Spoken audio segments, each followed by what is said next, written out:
சற்றுமுன் வெளியான தகவல். பொங்கல் பரிசுத் தொகுப்பு தொடர்பாக டோக்கன் அச்சிடிக்கும் பணிகள் மிக தீவிரமாக நடைபெற்று வருகிறது.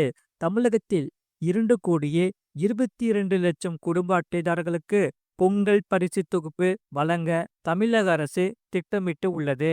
இதில் பச்சரிசி, வெல்லம், ஏலக்காய், முந்திரி, திராட்சை, நெய் உள்ளிட்டவை பரிசு தொகுப்பில் இடம்பெறுகிறது.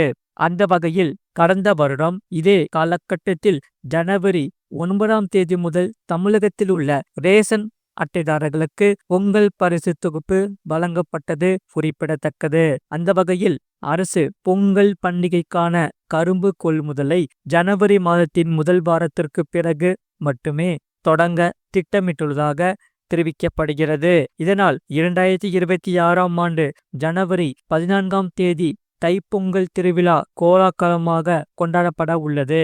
இதில் தமிழக அரசு ரேஷன் அட்டைதாரர்களுக்கு ரூபாய் 3000 ரொக்க பரிசாக வழங்க முதல்வர் மு.க.ஸ்டாலின் முடிவு செய்துள்ளதாக தகவல்கள் வெளியாகியுள்ளது. முழு வீடியோ லிங்க் கீழே இருக்கு, அதை கிளிக் பண்ணி பாருங்க. மறக்காம லைக் பண்ணிக்கோங்க.